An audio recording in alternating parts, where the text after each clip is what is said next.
বিশ্ব আগাচ্ছে ঠিকই, বাট নিউক্লিয়ার কোনো যুদ্ধের দিকে।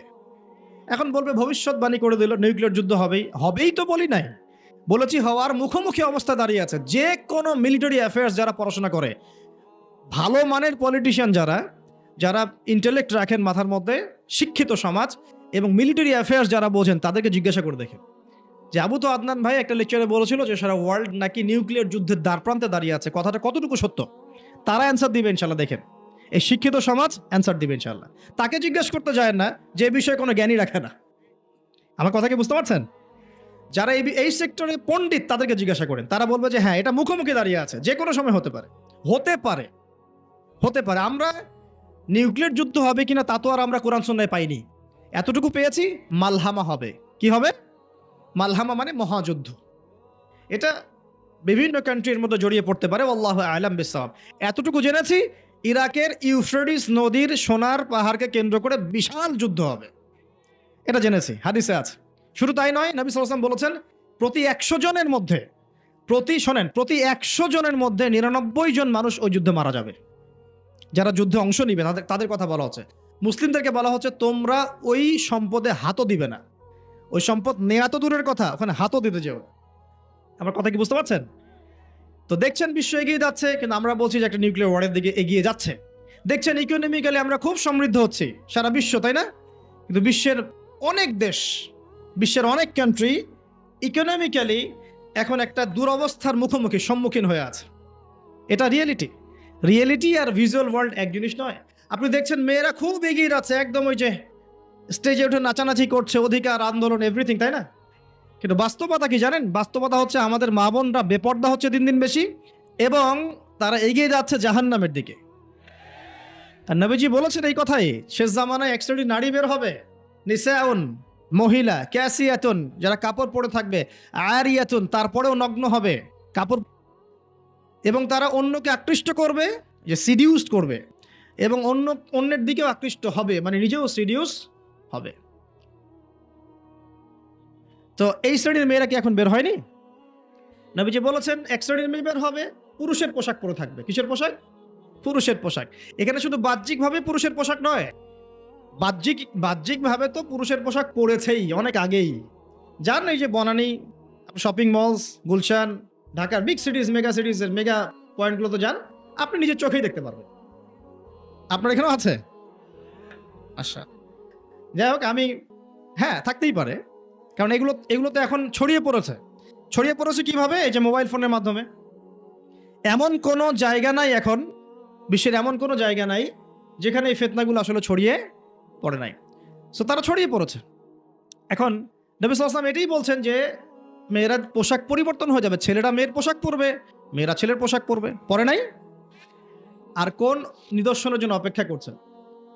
শুধু পোশাক পরিবর্তন মানে বাহ্যিক পোশাক নয়, এখানে আপনার সমাজের ফাংশনাল রোলটাও চেঞ্জ হয়ে যাবে। মেয়েরা ছেলেদের জায়গায় আসবে, ছেলেরা মেয়েদের জায়গায় আসবে। এসেছে কি আসে নাই? আচ্ছা, একটা বড় সাইন বলেছেন নবী সাল্লাল্লাহু আলাইহি ওয়াসাল্লাম লাস্ট ডে বা কিয়ামতের, সেটা হলো যে সমাজের সবচেয়ে নিম্ন শ্রেণীর মানুষ, মানে যাদের পরনে কাপড় ছিল না এবং পায়ে স্যান্ডেল ছিল না, বড় লোকদের কথা বলা হচ্ছে না এই হাদিসের মধ্যে। এখানে বলা হচ্ছে যে আনতারাল হুফাতাল উরাতাল আলাতা রিয়া আশ-শাই ইয়াতাতাওয়ালুনা ফিল বুনিয়ান। এখানে এমন মানুষের কথা বলা হচ্ছে যারা নগ্ন পদের, খালি পায়ের, স্যান্ডেল কেনার টাকা নাই, খালি গায়ের মানে কাপড় কেনার টাকা নাই, এবং রাখাল শ্রেণীর মানুষ, তারা কি করবে? ইয়াতাতাওয়ালুনা ফিল বুনিয়ান, উঁচু উঁচু কনস্ট্রাকটিভ বিল্ডিংস নির্মাণের প্রতিযোগিতা করবে। হয়েছে কি হয়নি? কিভাবে সম্ভব হলো? রিবা, সুদের মধ্য দিয়ে, এবং করাপশন, অন্যের সম্পদ আত্মসাতের মধ্য দিয়ে। হয়েছে কি হয় নাই? তো আর কোন নিদর্শনের জন্য অপেক্ষা করছেন? একটা একটা করে বলতে গেলে সারা রাত চলে যাবে। মূল কথা হচ্ছে ফিতনাময় পরিবেশের মধ্যে, যেখানে এরকম দাজ্জালীয় সবকিছু দেখা যায়, আপনার বাইরের চোখ দিয়ে না দেখে ভিতরের চোখ দিয়ে বুঝতে হবে, তখন দেখবেন এখানে বাস্তবতা এবং ভিজুয়াল ওয়ার্ল্ডের মধ্যে আকাশ পাতাল পার্থক্য আছে। আপনি দেখছেন হ্যাঁ মেয়েরা এগিয়ে যাচ্ছে, আমরা বলছি বাস্তবতা হচ্ছে মেয়েরা জাহান্নামের দিকে যাচ্ছে এগিয়ে। আপনি দেখছেন যে হ্যাঁ খুব সুন্দর ইকোনমিক প্রোগ্রেস, আদতে কি হচ্ছে? আদতে পুরো ইকোনমিক স্যাংশনের মধ্যে আমরা পড়ে আছি, অবস্থা খারাপ। আপনি দেখছেন সারা ওয়ার্ল্ড খুব এগিয়ে যায়, মঙ্গলে, চাঁদে, কি একটা অবস্থা, কিন্তু আদতে কি হচ্ছে? পুরো কিয়ামতের দিকে বিশ্ব এগিয়ে যাচ্ছে। দেখছেন মুসলিম উম্মাহ খুবই নারে তাকবীর, আল্লাহু আকবার, একদম, তাই না আমাদের অবস্থা? কিন্তু বাস্তবতা কি? বাস্তবতা হচ্ছে পুরো বিশ্ব জুড়ে মুসলিমদের এখন একটা অধঃপতনের সময় চলছে প্রতিটা সেক্টরে। এটা সেই যুগ না যেটাতে উমর রাদিয়াল্লাহু আনহুর যুগে আমরা বসে পুরো বিশ্ব শাসন করতাম, সেটা কি এই যুগ? এই যুগ নয়। বরং নবীজি বলছেন বাদা আল ইসলাম গরিবান ওয়া সায়াউদু কামা বাদা। ইসলাম শুরু হয়েছিল অপরিচিত ভাবে, গরিব ভাবে, ওয়া সায়াউদু কামা বাদা, এবং আবার শীঘ্রই সে সেই অপরিচিত জায়গায় ফিরে আসবে। অপরিচিত জায়গায় ফিরে আসবে, গরিব জায়গায়। আপনি পরিবারে ইসলাম পালন করতে যান, পরিবারের মধ্যে আপনি গরিব হয়ে যাবেন, অপরিচিত হয়ে যাবেন। সমাজে পালন করতে যান, আমি কোন ইসলামের কথা বলছি? ওই গোলালু মার্কা ইসলাম না, যেটা সব তরকারিতেই চলে, ওটার কথা বলছি না। যে ইসলাম ফলো করলে আপনার হাতে আগুন ধরে রাখার মতো অবস্থা হয়, ওটা ফলো করেন, সমাজে আপনি বিচ্ছিন্ন হয়ে যাবেন।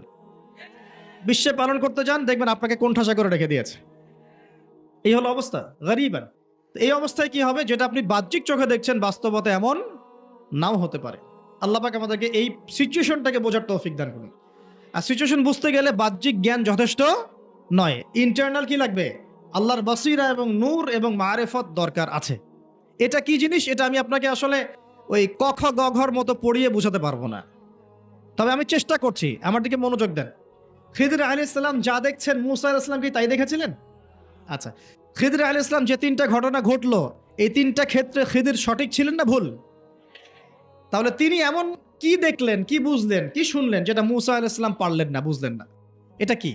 এটাই হচ্ছে আল্লাহ পাকের বাসিরা বা মারেফত বা দূরদর্শিতা, যেটাকে আমরা আল্লাহ নূর বলি।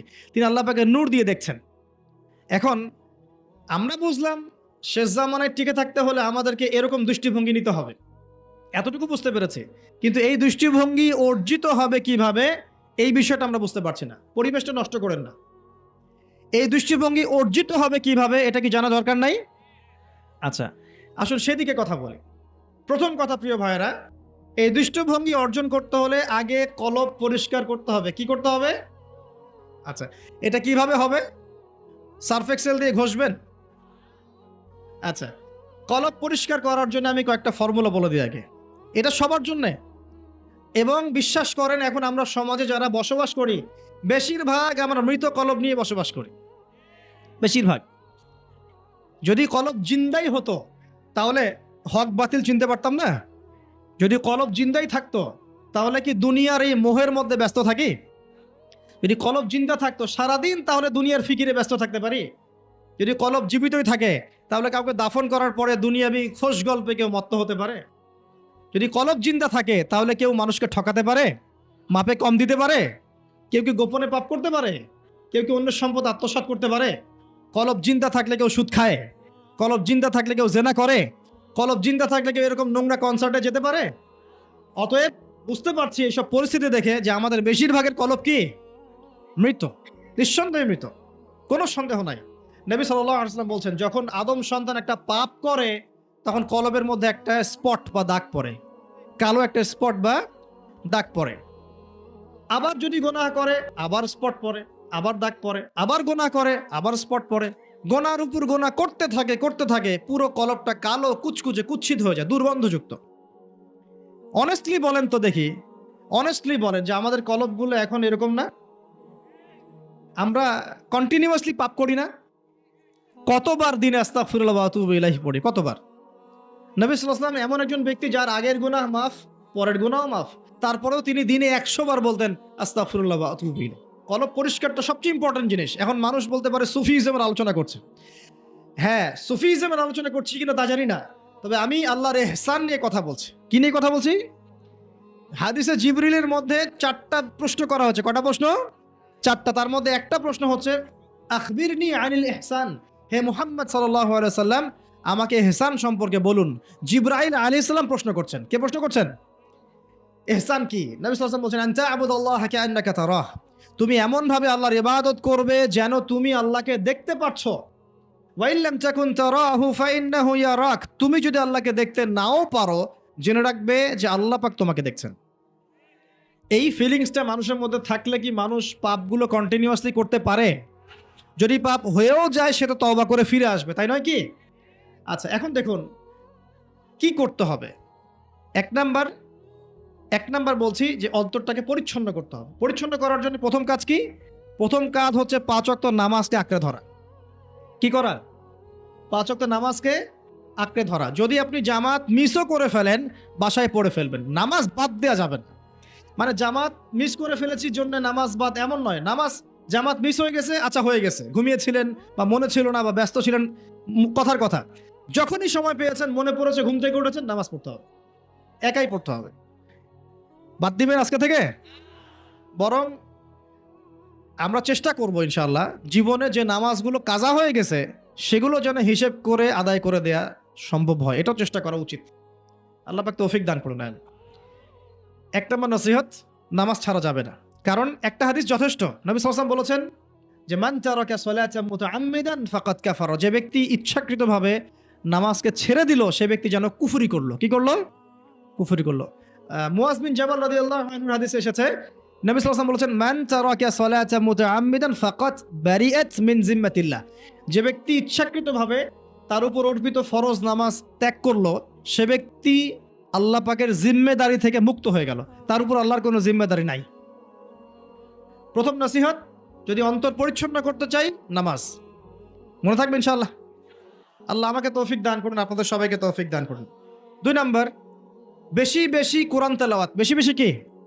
কোরআন তেলাওয়াত। কোরআন তেলাওয়াতের কোনো বিকল্প নেই। প্রত্যেক দিন কিছু কিছু আয়াত এবং সূরাগুলো অবশ্যই তেলাওয়াত করার চেষ্টা করবেন। যেমন আমি বলে দেই, কিছু বলে দিই, মনে রাখেন, কিছু কিছু শিখেন। 1 নম্বর সূরা ফাতিহা, 2 নম্বর সূরা ফালাক নাস ইখলাস 3 বার করে সকাল সন্ধ্যা। সূরা ফালাক নাস ইখলাস, কুল হুয়াল্লাহু আহাদ, কুল আউযু বিরাব্বিল ফালাক এবং কুল আউযু বিরাব্বিন নাস, 3 বার। সূরাতুল কাফিরুন ঘুমানোর আগে একবার, সূরা হাশরের শেষ 3 আয়াত, সূরা বাকারার শেষের 3 আয়াত, ঠিক আছে? তারপরে সূরা মুমিনুনের কিছু আয়াত, আয়াতুল কুরসি, সূরা আলে ইমরানের শেষের 10 আয়াত, সম্ভব হলে সূরা মুলক, প্রত্যেক জুমায় সূরাতুল কাহফ, অথবা আপনি চাইলে এই যে মানুষ অনেকে ঝাড়ফুঁকের সমস্যা হয় না, বদনজর লাগা, ঝাড়ফুঁক, কুফরি কালাম, সেসব ক্ষেত্রে আপনি সূরা জিনের প্রথম 10 আয়াত, সূরা সফফাতের প্রথম 10 আয়াত, সূরা ইয়াসিন, সূরা কাহফের প্রথম 10 শেষ 10, এগুলোর উপর আমল করতে পারেন। ইনশাআল্লাহ দেখবেন আপনার জীবনে বরকত আসবে। আপনি চোখ লাগা, বদনজর, এই যে হিংসুকের হিংসা, চোখ লাগা, বদনজর, কুফরি, তাবিজ, কালাম, এগুলো থেকে বেঁচে থাকবেন ইনশাআল্লাহ। আল্লাহ পাক আপনার পরিবারকে, আপনাকে বাঁচাবে ইনশাআল্লাহ কোরআনের বদৌলতে। এবং এগুলো যদি মুখস্থ করে ফেলতে পারেন এবং নিয়মিত মাঝে মাঝে নামাজে পড়েন, এমনি তেলাওয়াত করেন, ইনশাআল্লাহ তাআলা কোরআন আপনার জীবনে প্রোটেকশন নিয়ে আসবে, আল্লাহর রহমত বরকত নিয়ে আসবে ইনশাআল্লাহ।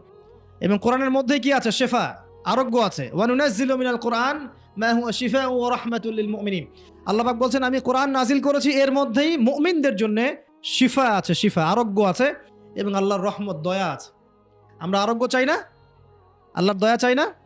আর এই আরোগ্য শুধু দৈহিক রোগের আরোগ্য নয়, কলবের রোগের আরোগ্য। তো কোরআন তেলাওয়াতকে বাড়িয়ে দেওয়ার চেষ্টা করেন, আল্লাহ পাক তৌফিক দান করুন। আর যদি পসিবল হয়, আল্লাহ পাক যদি আরো ফুরসত দেন, তৌফিক দেন, প্রত্যেক দিন 1 ঘন্টা করে 1 পারা কোরআন তেলাওয়াত করবেন। পারবেন ইনশাআল্লাহ?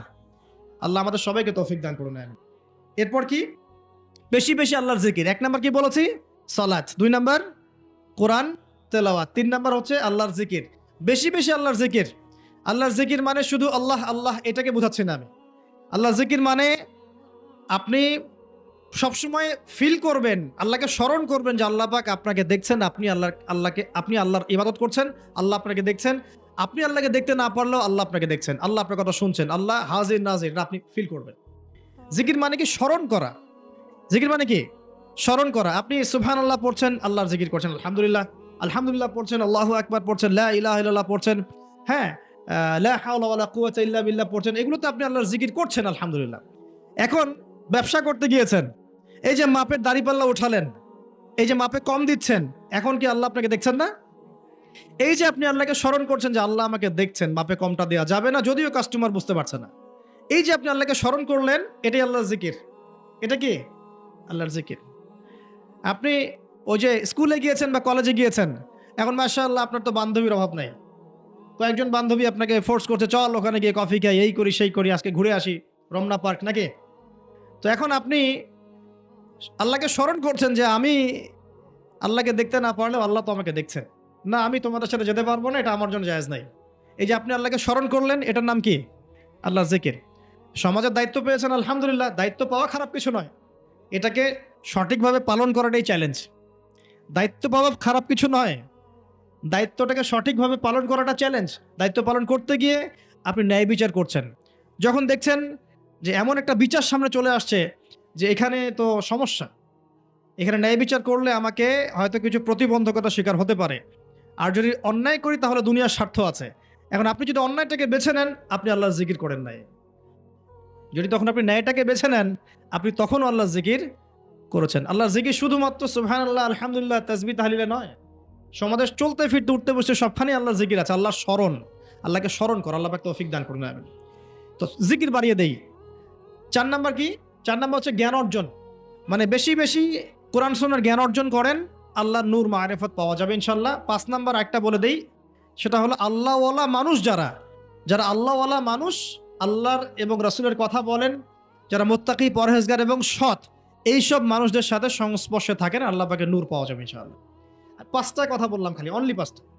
এগুলোর পাশাপাশি আর 5টা বিষয় আছে, যাওয়া যাবে না। 5টা বিষয়ে যাওয়া যাবে না। 1, হিংসা মনে রাখাই যাবে। মনে যার হিংসা আছে তার সাথে আল্লাহর নূরের কোনো সম্পর্ক নেই। সে কোশ্চিন কালেও খিদির হতে পারবে না। তার বড় বড় ডিগ্রি থাকতে পারে, সার্টিফিকেট থাকতে পারে, মনে হিংসা দিয়ে ভর্তি, কোশ্চিন কালেও আল্লাহর নূর এবং মারিফত অর্জন করতে পারবে না, সম্ভব না। কলবুন সেলিম, বিশুদ্ধ কলব, অবনত চিত্তের কলব না থাকলে এটা সম্ভব নয়। অতএব হিংসা করবেন। এখন তো হিংসার যুগ। এখন তো ওই যে বললাম না, ছেলে মেয়ে হয়ে যাচ্ছে, মেয়ে ছেলে হয়ে যাচ্ছে। এখন মেয়েরা কিন্তু খুব একটা ঝগড়া করে না। মেয়েদের কথাবার্তাগুলো এখন ছেলেদের মতো। বাইরে বের হয়ে রিক্সা ডাক দেবে, এই রিক্সা এদিকে আসো, এই সিএনজি এদিকে আসো। ওর গলার ভয়েসটা ছেলেদের মতো। আর ছেলেরা কি করে দেখবেন, যে কোনো একটা ইস্যু পাক বা না পাক, অনলাইনে ফেসবুকে বসে আহলুল কমেন্ট, এখানে দেখবেন সারাদিন ঝগড়া করছে। ঝগড়া করে করে করে লাস্টে বলবে যে আমিন না লিখে কেউ যাবেন না। এই হলো অবস্থা। দেখবেন ঝগড়াটা একটা স্বভাব ছেলেদের মধ্যে আসছে। ছেলেটা ঝগড়া করবে কেন? ছেলেরা মারামারি করে সরাসরি নাকি? ছেলেরা কি ঝগড়া করে নাকি? দীর্ঘদিন ইতিহাস পড়ে দেখেন না আপনি, পুরো ওয়ার্ল্ডের হিস্ট্রি ঘেটে দেখেন, দেখবেন ছেলেদের গায়রত, ব্যক্তিত্ব ছিল না? যুদ্ধ বিগ্রহ করবে ছেলেরা, বক্সিং খেলবে ছেলেরা, জিম করবে ছেলেরা, মার্শাল আর্ট শিখবে ছেলেরা। ছেলেরা এগুলো করবে। ছেলেরা চুলকি ঝগড়া করে নাকি? চুলাচুলি করে নাকি ছেলেরা? এখন দেখবেন ফেসবুকে ঢুকলেই ছেলেরা কিন্তু মেয়েলি ঝগড়া করে। দেখছেন, খেয়াল করছেন? এ দেখেন সাইকোলজিক্যাল পরিবর্তন হয়েছে। ছেলেরা মেয়ে হয়ে যাচ্ছে, মেয়েদের মধ্যে সাইকোলজিক্যালি ছেলেদের প্রভাব বিস্তার হচ্ছে। অতএব হিংসায় যায় না, এটা হিংসার যুগ। হাবিল হন, কাবিল হয়েন না। আপনি হাবিল হন, কাবিল হতে চায় না। কারণ কাবিলের আমল নামায় নবী সাল্লাল্লাহু আলাইহি ওয়াসাল্লাম বলেছেন, কিয়ামত পর্যন্ত যত মানুষ খুন হবে, হাদিসটা শোনেন, কিয়ামত পর্যন্ত যত মানুষ খুন হবে, সমস্ত খুনের একটা পাপের অংশ কাবিলের আমল নামায় যুক্ত করা হবে। কারণ কি? কারণ পৃথিবীর ইতিহাসে সেই প্রথম খুনের সিলসিলা চালু করেছিল, সে তার ভাই হাবিলকে হত্যা করেছিল। তা হাবিল কাবিলের এই সুন্নত এখন নাই? আছে। মুসলিমদের মধ্যে দেখবেন বহু কাবিল ঘুরে বেড়াচ্ছে, আছে না? হাবিলের সুখ ওর ভালো লাগছে না, হাবিলের উন্নতি অগ্রগতি ওর পছন্দ হচ্ছে না, হাবিলের কুরবানি আল্লাহর কাছে কবুল হচ্ছে, ও সহ্য করতে পারছে না। এই জন্য সে কাবিল হয়ে গেছে আর কি। এরকম কাবিলের সংখ্যার অভাব নাই তো পৃথিবীতে। আর আমি বারবার বলছি যে ভিতরের শত্রু চেনা খুব ডিফিকাল্ট, বাইরেগুলো চেনা যায়। আমরা দোয়া করি আল্লাহ রাব্বুল আলামিন ভিতর এবং বাহিরের সব ধরনের শত্রুতা থেকে ইসলামকে হেফাজত করুন, আমিন। এবং যারা দুনিয়ার স্বার্থে ইসলামের বিরুদ্ধে শত্রুতা করবে, আল্লাহ পাক ওদের শেকড়টা উপরে ফেলে দেন যেন। সামনে যান। 1 নাম্বার কি রাখা যাবে না? হিংসা। একটা কথা বলে শেষ করি, আপনি যদি কারো প্রতি হিংসা করেন তাহলে কি হবে? আপনার ক্ষতি কি? আপনার যত নেক আমল ধ্বংস হয়ে যাবে। হিংসা সেভাবে নেক আমলকে পুড়িয়ে দেয় যেমন করে আগুন কাঠকে পুড়িয়ে দেয়। হাদিস শুনেছেন হাদিসটা? হিংসা সেভাবে নেক আমলকে পুড়িয়ে দেয় যেভাবে আগুন কাকে পুড়িয়ে দেয়? কাঠকে। আগুন কাঠে আগুন ধরিয়ে দেন, কাঠ বাকি থাকে? কয়লা ছাই হয়ে যাবে। ঠিক একইভাবে আমল নামের নেকি সব ছাই হয়ে যাবে। আর যদি আপনাকে কেউ হিংসা করে, ঈর্ষা করে, মানে ঈর্ষা না, হিংসা করে এবং আপনার দিকে বদনজর দেয়, হ্যাঁ, আপনার ক্ষতি চায়, আপনার সাথে কুফুরি করে ইত্যাদি, তাবিজ কবজ করে, তখন আপনারও ক্ষতি হতে পারে। চোখ লাগলে, বদনজর হলে, তাবিজ কবজ, আপনার ক্ষতি হতে পারে। আর এই ক্ষতি থেকে আপনি বাঁচবেন কিভাবে? এটা তো আপনার হাতে নাই, তাই না? কেউ যদি আপনাকে ঈর্ষা হিংসা করে, এটা তো আপনার হাতে নাই, আছে? নাই। একটা উপায় হচ্ছে মানুষের থেকে নিজেকে যত পারেন আড়াল করার চেষ্টা করেন। এই যে বারবার বলি না, এত শোডাউনের দরকার নাই, ফেসবুকের দরকার নাই, অনলাইনের এই যে ছবি টবির দরকার নেই, এমনি এমনি বলি না। আমরা চাই যে মানুষ থেকে যতটা পারি আড়াল হতে, যতটা সম্ভব, কারণ এখন তো এর চেয়ে বেশি কিছু পাচ্ছি না। এতে ক্ষতি আছে, মানুষের চোখ লাগে। এখন আপনি বাঁচবেন কিভাবে? প্রতিদিন সূরা ফালাক, সূরা নাস, ইখলাস সকাল সন্ধ্যা 3 বেলা করে, সকাল সন্ধ্যা 3 বার করে সূরা ফালাক, সূরা নাস, সূরা ইখলাস। প্রত্যেক নামাজের পর আয়াতুল কুরসি, ঘুমানোর আগে আয়াতুল কুরসি, সূরা বাকারার শেষের আয়াত, সূরা মুলক। এই যে কোরআনিক চিকিৎসাগুলো আপনি যদি গ্রহণ করেন, ইনশাআল্লাহ তাআলা আপনি চোখ লাগা থেকে বাঁচবেন। ইনশাআল্লাহ ইনশাআল্লাহ আপনি বদনজর থেকে বাঁচবেন, হিংসার কুপ্রভাব থেকে বাঁচবেন ইনশাআল্লাহ। এগুলো কিন্তু হেলা কথা বলছি না, এটা এত মারাত্মক। নবী সাল্লাল্লাহু আলাইহি ওয়াসাল্লাম বলেছেন যে চোখ লাগা বদনজরগুলো এত মারাত্মক যে একটা জীবন্ত উটকে রান্নার পাত্রে নিয়ে আসতে পারে। এত ডেঞ্জারাস, এত ডেঞ্জারাস। তো হিংসা করবেনও না, হিংসার শিকারও যেন না হন। এই জন্য সূরা ফালাককে বেশি বেশি তেলাওয়াত করবেন। কুল আউযু বিরাব্বিল ফালাক মিন শাররি মা খালাক ওয়া মিন শাররি গাসিকিন ইযা ওয়াকাব ওয়া মিন শাররিন নাফাসাতি ফিল উকাদ ওয়া মিন শাররি হাসিদিন ইযা হাসাদ। আমি হিংসুকের হিংসা থেকে আল্লাহ তোমার আশ্রয় চাচ্ছি যখন সে হিংসা করে। পারবেন ইনশাআল্লাহ? আর কি করা যাবে না?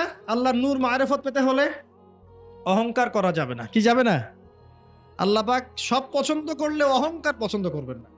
আল্লাহ পাক অহংকার পছন্দ করবেন। আল্লাহ পাক অনেক পাপ মাফ করে দিতে পারেন, অহংকার আল্লাহ পাক খুব কঠিনভাবে ধরেন। আল্লাহ পাক খুব কঠিনভাবে অহংকারীকে আল্লাহ পাক কখনোই পৃথিবীতে টিকতে দেন নাই। অহংকার আল্লাহ পাকের চাদর, এটা ধরে কেউ টান দিতে পারে না। তো মনের মধ্যে যদি অহংকার থাকে, কোশ্চিন কালেও ডিগ্রি সার্টিফিকেট অর্জন করেও আল্লাহর নূর পাওয়া যাবে। আপনি খিদির হতে পারবেন না, সিচুয়েশন বুঝতেও পারবেন না, সলিউশনও বের করতে পারবেন না। একজন সত্তার কথা বলে দেই, আমি আলোচনা গুটিয়ে নিচ্ছি আস্তে আস্তে ইনশাল্লাহ। একজন সত্তার কথা বলি, ইবলিস নাম আছে, মনে আছে? ইবলিস, সে কি আল্লাহর একজন আবেদ ছিল না? ইবাদত করে নাই? তার জ্ঞান ছিল না? প্রচন্ড জ্ঞানী ছিল, আল্লাহ পাকের প্রচুর ইবাদত করেছে। কেন জাহান্নামী হলো? কি কারণে জাহান্নামী? দেখেন, সে আল্লাহ পাকের আদেশকে লঙ্ঘন করেছে, সেজদা করে নাই। এই তো আদম আলাইহিস সালামও তো গাছের কাছে চলে গিয়েছেন, তাহলে আদম আলাইহিস সালামও তো গাছের কাছে গিয়েছেন, আল্লাহ পাকের হুকুমটা লঙ্ঘন হয়ে গেল না? ইবলিসও তো লঙ্ঘন করেছে, তাহলে উভয়ের মাঝে কি পার্থক্য? পার্থক্যটা হচ্ছে আদম আলাইহিস সালাম ভুল করে তওবা করে ফিরে এসেছেন, অহংকার করেন নাই, করেছেন? পক্ষান্তরে ইবলিস ভুল করেও তার উপর অটল থেকেছে। সে বলেছে খলাকতানি মিন নার ওয়া খলাকতাহু মিন তিন। আল্লাহ, আপনি যে আমাকে বলছেন আদমকে সিজদা করতে, আপনি ভুল, আমি সঠিক। নাউজুবিল্লাহ। এই যে আবা ওয়াস্তাকবারা, সে উদ্ধত হলো এবং অহংকার প্রদর্শন করলো। এই একটা কারণেই আল্লাহ পাক কি করেছেন? তাকে চিরস্থায়ী জাহান্নামে দিয়েছেন। কথা কি বুঝতে পারছেন? অতএব অহংকার থাকলে আল্লাহর নূর পাওয়া যাবে না। ইবলিসের ইবাদত ছিল, টিকতে পারে নাই। ওর কিন্তু ইলম ছিল, টিকতে পারে নাই। আল্লাহ বোঝার তৌফিক দান করুন। আর অহংকার মানে এই নয় যে আপনি ভালো জামা পরেছেন, ভালো একটা সুন্দর বাড়ি করেছেন, আপনার জুতাটা সুন্দর, আপনার মানে কিছু জমি জমা আছে, হ্যাঁ, আপনার চলাফেরা আপনি শৌখিনতা পছন্দ করেন, এটার নাম অহংকার নয়। অহংকার কি?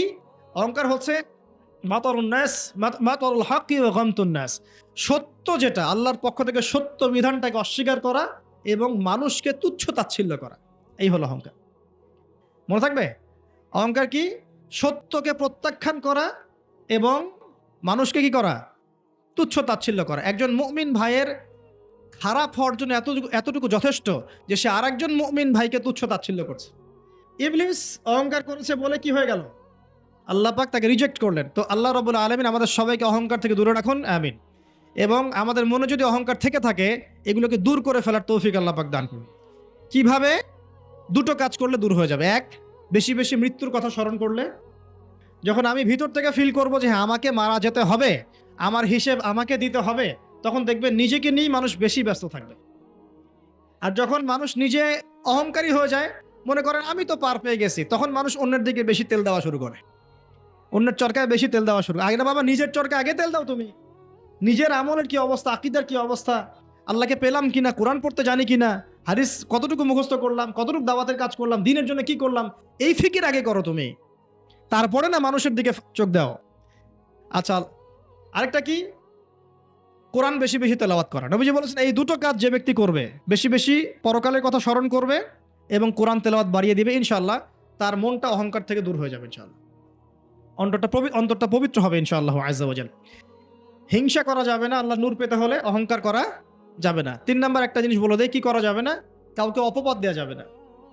কাউকে কোনো মিথ্যা অপবাদ দিলে অন্যের হকে আপনি দায়গ্রস্ত হয়ে যাবেন। তখন অন্যের হকের দায়গ্রস্ততা পূরণ করতে আল্লাহর কাছে আপনাকে কঠিন বিচারের সম্মুখীন হতে হবে। অন্যের উপর অপবাদ দিলে, অন্যের নামে গীবত করলে এবং সমালোচনার অপসংস্কৃতির চর্চা করতে থাকলে আল্লাহর নূর পাওয়া যাবে না। 4 নাম্বার কি? 4 নাম্বার পরশ্রী কাতরতা। অন্যের সুখ দেখে, উন্নতি দেখে, অগ্রগতি দেখে আপনার সহ্য হয় না, জ্বলে। ঠিক আছে? এইরকম মিন মাইন্ডেড, মানে ছোট লোকের মনোভাব থাকলে কোশ্চিন কালেও আল্লাহর নূর কলবে আসবে না। আর 5 নাম্বারটা হচ্ছে মানুষের প্রতি দয়ালু হতে হবে। কি হতে হবে? দয়ালু। দয়ালু মানে কি? যে সবাইকে আগে নিজের ভাই মনে করতে হবে। একজন ব্যক্তি পলিটিশিয়ান হোক, মিলিটারি সেক্টরে থাকুক, পুলিশ হোক, বিজিবি হোক, আনসার হোক, সাধারণ মানুষ হোক, যুবক যুবতী, কিশোর কিশোরী যেই হোক, এদেশের সবাই আমার আপন ভাইয়ের মতো। সবাই আমাদের ভাই, সবাই মুসলিম ভাই। হ্যাঁ, ওদের মধ্যে মাযহাবী পার্থক্য থাকতে পারে, তরিকার পার্থক্য থাকতে পারে, পলিটিক্যালি পার্থক্য থাকতে পারে, মতাদর্শের পার্থক্য কি থাকতে পারে না? থাকতে পারে। সবার মত কি একরকম হতেই হবে? কিন্তু তারা সবাই আমার মুসলিম ভাই। যতক্ষণ পর্যন্ত না তারা প্রকাশ্য কোনো কুফরির ঘোষণা দিয়েছে, ততক্ষণ পর্যন্ত কি সবাই মুসলিম ভাই। আগে সবাইকে ভাই মনে করে জনদরদিত হতে হবে। আগে সবার ভালোটা বুঝতে গেলে আগে জনদরদিত হতে হবে, রহম দিলওয়ালা হতে হবে। আপনি হকের উপর থাকবেন, ন্যায়টা ন্যায় হবে, অন্যায় অন্যায়। ন্যায় যদি আমার দুশ্মন করে সেটাও ন্যায়, আর অন্যায় যদি আমার বাড়ির লোক করে সেটাও অন্যায়। একটা সৎ অন্তর লাগবে তো আগে। এই রহম দিলওয়ালা না হতে পারলে খিদির হওয়া যাবে না। কারণ আল্লাহ পাক খিদির সম্পর্কে বলেছেন যে আমি খিদির আলাইহিস সালামকে আমার পক্ষ থেকে রহমত দিয়েছিলাম, দয়া দিয়েছিলাম। সুবহানাল্লাহ। ওয়া আল্লামনাহু মিন লাদুন্না ইলমা, এবং আমি আল্লাহ খিদিরকে আমার পক্ষ থেকে জ্ঞান শিক্ষা দিয়েছিলাম। তো এই কয়েকটা বিষয় করা যাবে, আর কিছু কিছু বিষয় করা যাবে না। এগুলো যদি মেনে চলতে পারি ইনশাআল্লাহ আমাদের কলবের মধ্যে আল্লাহর পক্ষ থেকে আল্লাহর নূর আসবে ইনশাআল্লাহ। আরেকটা টোটকা বলে দেই, সেটা হলো কোরআন একটা সূরা আছে, সূরার নামই হচ্ছে সূরা নূর। কি না? এই সূরার উপর যদি আপনি আমি আমল করতে পারি ইনশাআল্লাহু তাআলা আল্লাহর নূর এবং মারিফত পাওয়া যাবে। কেন পেতে হবে এগুলো? কারণ এগুলো পেলে আমরা সেটা দেখবো যা সবাই দেখতে পারবে না। আমরা সেটা শুনবো, সবাই সেটা শুনবে না। আপনি সেটা উপলব্ধি করবেন, সবাই সেটা উপলব্ধি করতে পারবে না। বাহ্যিকভাবে সবাই একটা কিছু বুঝবে, কিন্তু আপনি রিয়েলিটি বুঝতে পারবেন যে আসলে বাস্তবটা কি হচ্ছে। এবং বাস্তবতা বুঝতে পারলে পরেই আমরা ইনশাআল্লাহু তাআলা ওই ফিতনাগুলো চিহ্নিত করতে পারবো, সেখান থেকে বাঁচার পথ খুঁজতে পারবো ইনশাআল্লাহ। আমার কথা কি বুঝতে পারছেন? আচ্ছা, এবার শেষ করার আগে একটু গুটিয়ে নিচ্ছি। সূরা নূর থেকে শুরু করে শেষ করে দেই। দেখুন, এই সূরাটা বাসায় ভালো করে পড়েন। তার আগে আর 2টা সূরা নসিহত করব, বাসায় গিয়ে আজকে একটু ভালো করে পড়েন। একটা সূরা বনু ইসরাঈল, একটা হলো সূরা কাহফ। যে আল্লাহর নূর পেতে হলে আরেকটা টোটকা বলছিলাম, সূরা নূরের উপর আমল করতে হবে। এর পাশাপাশি আপনি 2টা সূরা পড়বেন, সূরা কাহফ এবং সূরা বনি ইসরাঈল। এই সূরা কাহফ, বনি ইসরাঈল একসাথে রিলেটেড। এখন যদি নূর অর্জন হয়ে যায়, আল্লাহর মারিফত অর্জন হয়, যেগুলোর জন্য শর্তগুলো বললাম, যে আপনাকে সলাতের পাবন্দি করতে হবে, পাশাপাশি নফল এবং সুন্নতের মধ্যে আপনাকে অভ্যস্ত হতে হবে, তাহাজ্জুদ গোজার হওয়ার চেষ্টা করতে হবে, দান সৎকা বাড়াবেন, এতিমের ভরণ পোষণের দায়িত্ব নেন, বিধবার খোঁজখবর নেন, সমাজ কল্যাণমূলক কাজ করেন, পাশাপাশি হালাল খান, পারিবারিক আদর্শ ঠিক করেন, আমর বিল মারুফ নাহি আনিল মুনকারের কাজ করেন, জ্ঞান অর্জন করেন, আল্লাহওয়ালা মানুষের কাছে গিয়ে পড়ে থাকেন, সহবতে থাকেন। আর কি বলেছি? কোরআন তেলাওয়াত বাড়িয়ে দেন, জিকির আজগার বাড়িয়ে দেন, এবং জীবনের সকল ক্ষেত্রে আল্লাহর বিধান মেনে চলার চেষ্টা করেন। ইনশাআল্লাহ তাআলা আপনি আল্লাহর নূর পাবেন এই কাজগুলো করলে। আর কি কিছু কাজ করা যাবে না, যেমন একটা হচ্ছে হিংসা, অহংকার, পরশ্রী কাতরতা, অন্যকে অপবাদ দেওয়া, আর গীবত তোহমদের সমালোচনা সংস্কৃতি। এগুলো বয়কট করতে পারলে আল্লাহর নূর আসবে ইনশাআল্লাহ। আর কি? সূরা কাহফ পড়বেন, সূরা বনু ইসরাঈল পড়বেন, সূরা নূরের উপর আমল করবেন। এই সূরা নূরের উপর আমল করতে গিয়ে একটা বড় কথা বলে দেই, সেটা হলো এই সূরার প্রথম দিকেই আছে জেনা থেকে দূরে থাকার কথা। সব আমলগুলো ঠিকঠাক করার পরেও আমরা নূর পাবো না যদি আমরা হারাম জেনায় লিপ্ত থাকি। আমি বোঝাতে পারছি? সবকিছু আপনি মেনে চললেন, আজকের লেকচারে সব মেনে চলেছেন, কিন্তু জেনার পাপে লিপ্ত আছেন, গোপন জেনার পাপে লিপ্ত আছেন, বয়ফ্রেন্ড গার্লফ্রেন্ড অ্যাফেয়ার্সে আছেন, পরকীয়া আছেন, আপনি কিন্তু নূর পাবেন না। এটা আপনার অন্তর থেকে সমস্ত নূরকে বের করে নিয়ে চলে যাবে। সূরা নূরের প্রথম কথাই হচ্ছে এটা। বরং এগুলো শাস্তির কথা আল্লাহ পাক বলেছেন। সর্বশেষ কথা হলো প্রিয় ভাইয়েরা, বর্তমান সিচুয়েশনটাকে রিড করতে হলে নূর লাগবেই, আল্লাহর মারিফত লাগবেই। এই মারিফত অর্জন করার পথ ও পদ্ধতিগুলো আল্লাহ পাক আমরা সবাইকে মেনে চলার তৌফিক দান করুন, আমিন। এখন এই সময়টা আসছে আমাদের কাজ কিন্তু শুধু ফেসবুকে পড়ে থাকা নয়, একে অপরের পিছনে গীবত তুহমতে পড়ে থাকা নয়, এবং ছোটোখাটো বিষয় নিয়ে সময় নষ্ট করা নয়। আমাদের কাজগুলো পড়াশোনা করা, পারিবারিক আদর্শ ঠিক করা, সৎ কাজের আদেশ করা, অসৎ কাজে নিষেধ করা, আল্লাহ নূর অর্জন করা, আল্লাহওয়ালা মানুষের কাছে থাকা, এবং উম্মাকে বিভক্ত করতে যায় না, ঐক্যবদ্ধ করার চেষ্টা করেন। আমাদের উপরে যারা আছে যে কোনো সেক্টরে তাদের সাথে শত্রুতা পোষণ করার প্রয়োজন নেই, বরং দোয়া করতে শেখেন এবং তাদের ভুলভ্রান্তিগুলোকে গঠনমূলকভাবে ধরিয়ে দেন। আরও বলবো যে তাদেরকে উত্তম নসিহত করেন এবং আল্লাহর কাছে বেশি বেশি দোয়া করেন আল্লাহ রাব্বুল আলামিন যেন আমাদের উপরে এমন কিছু মানুষকে এনে দেন যাদের মধ্য দিয়ে ইসলামের খেদমত হবে ইনশাআল্লাহ, ইসলাম এগিয়ে যাবে ইনশাআল্লাহ তাআলা। আল্লাহ পাক আমাদের সবাইকে পবিত্র কোরআন এবং হাদিস অনুযায়ী জীবনযাপন করার তৌফিক দান করুন এবং আমাদের সবাইকে আল্লাহ পাকে নূর ও মারিফত অর্জন করার তৌফিক দান করুন। আমাদের কলবের যত ত্রুটিগুলো আছে আল্লাহ পাক সেগুলোকে দূর করে দিন। আল্লাহ পাক আমাদের পরিবারের আদর্শগুলো সুন্দর করে দিন। আমাদের মা বোনদেরকে খাস পর্দায় থাকার তৌফিক দান করুন। আমরা দোয়া করবো যে আল্লাহ রাব্বুল আলামিন আমাদের সন্তান সন্ততি যারা আছে তাদেরকে মুসলিমের মতো মুসলিম রূপে মানুষ করার তৌফিক দান করুন।